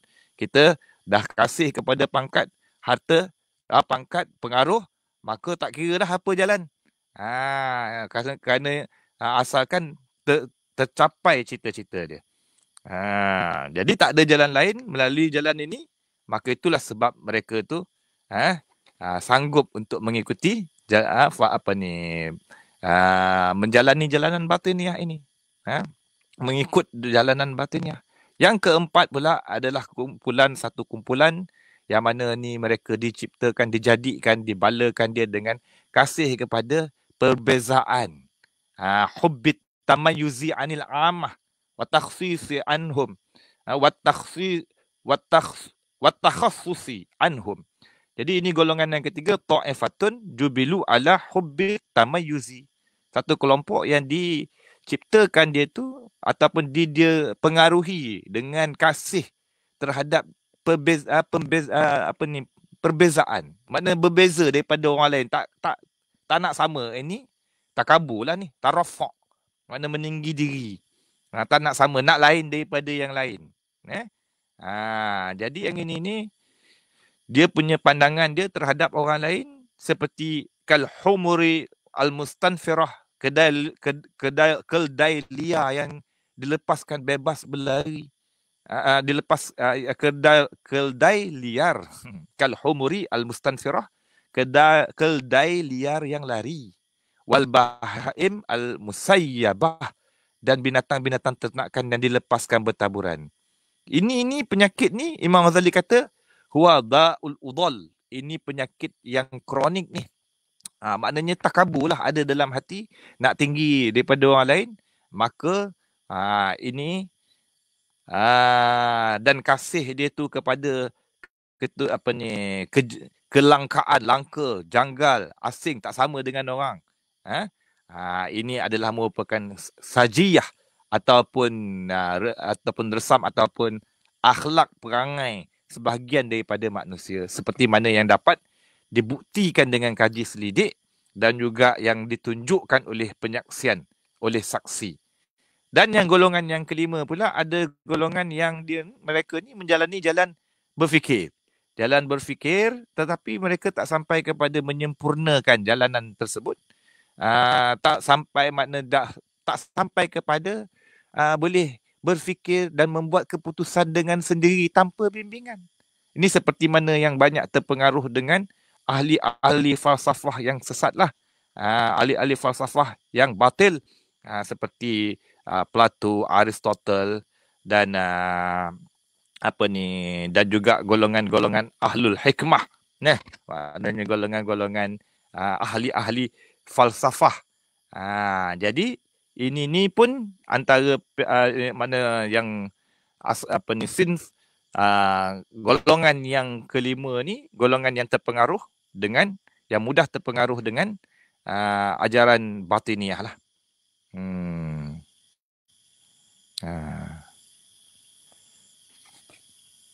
Dan yang golongan yang keenam, golongan yang mereka tu membesar dalam persekitaran Syiah dan Rawafid, dan mereka tu i'tiqad mereka adalah berdasarkan i'tiqad yang masyarakat mereka membesar lah. Dan dia beragama dengan sebab sahabat radhiyallahu anhu. Jadi dia melihat kelompok tu boleh menolong mereka dalam boleh menolong dalam pelbagai urusan, maka cenderunglah diri mereka tu kepada nak bersama-sama dan dengan kelompok yang tersebut. Dan apa yang boleh menarik kepada batiniah tu seperti mana yang diterangkan awal, maknanya perkara-perkara yang bersepakat dengan fahaman batiniah daripada sudut pegangan mu'taqad, pegangan hati dan juga jalanan beragama. Dan kelompok yang ketujuh adalah merupakan kelompok yang daripada kalangan mulhidah al-falasifah, iaitu ahli falsafah yang berfahaman etis, tak percaya kepada Tuhan. Wasanawiyah, sanawiyah ni dualism, golongan-golongan yang mempercayai Tuhan tu ada dua, Tuhan langit, Tuhan kegelapan, Tuhan cahaya, ataupun Tuhan kebaikan, Tuhan kejahatan. Begitu juga orang yang kebingungan dengan agama, yang mereka tu mengiktikadkan bahawa syariat ni adalah merupakan compiled law, ataupun undang-undang yang disusun saja, yang mana yang disusun, yang direka, dan juga ataupun merupakan kod-kod rahsia, kan, ataupun dan juga mukjizat tu pula yang mereka anggap adalah merupakan elaborate tricks. Ini teknik silap mata yang boleh dipraktikkan. Pun heran macam tu, kan. Jadi ini juga kelompok yang terpedaya dengan, yang jadi mangsa ataupun jadi mad'u, responden yang berjaya dipedayakan oleh batiniah, oleh da'i du'at batiniah.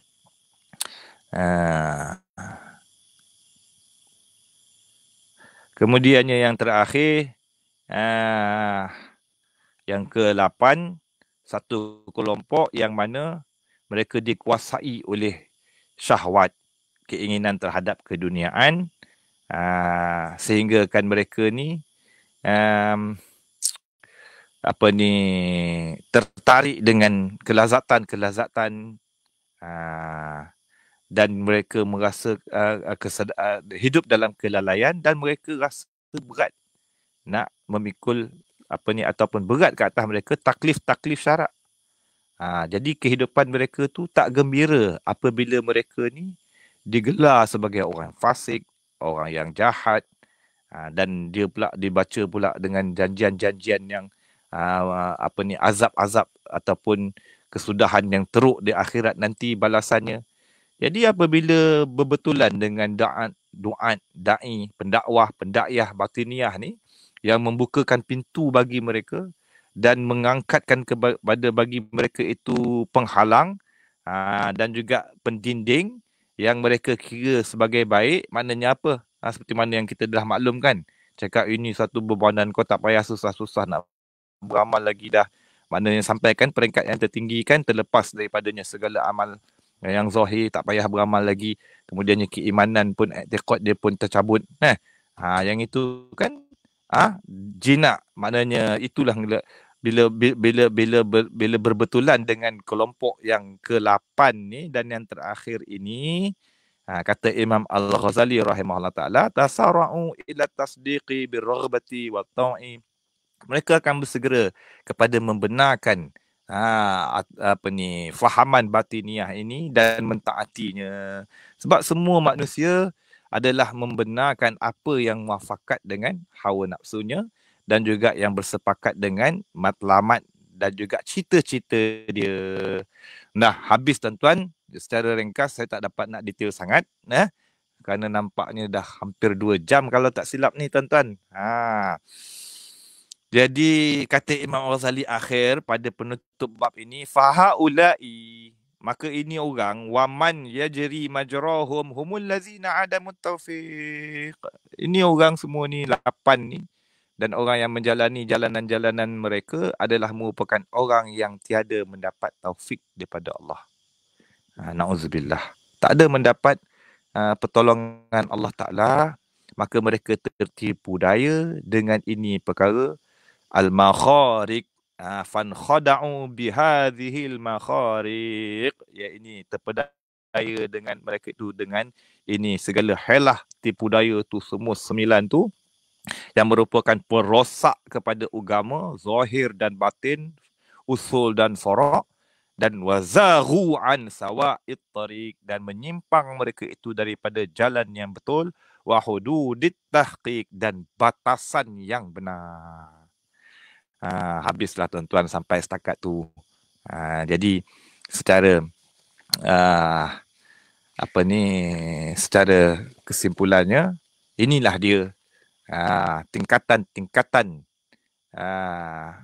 strategi golongan batiniah untuk menyebarkan fahaman mereka dan memperdaya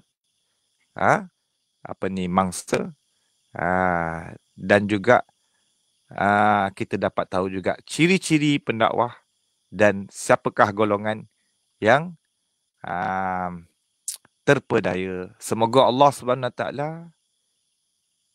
melindungi kita semua, menyelamatkan kita daripada fahaman batiniah ini, dan semoga Allah SWT memberi hidayah dan pertolongan kepada saudara-saudara kita yang telah terpedaya dengan faham batiniah ini. Sampai sini dahulu, terlebih terkurang minta diuzurkan, salah silap saya, harap-harap diperbetulkan. InsyaAllah panjang umur, pembentangan ini akan diteruskan dengan bab yang keempat. InsyaAllah ta'ala.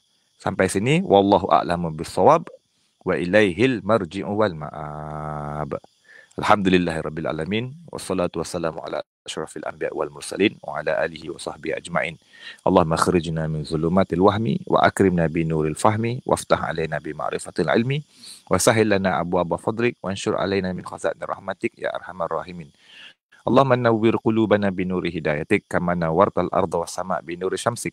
Allahumma arinal haqqa haqqan warzuqna ittiba'ah wa arinal batila batilan warzuqna ijtinabah. Allahumma arinal asya'a kamahi, Allahumma arinal asya'a kamahi, Allahumma arinal asya'a kamahi.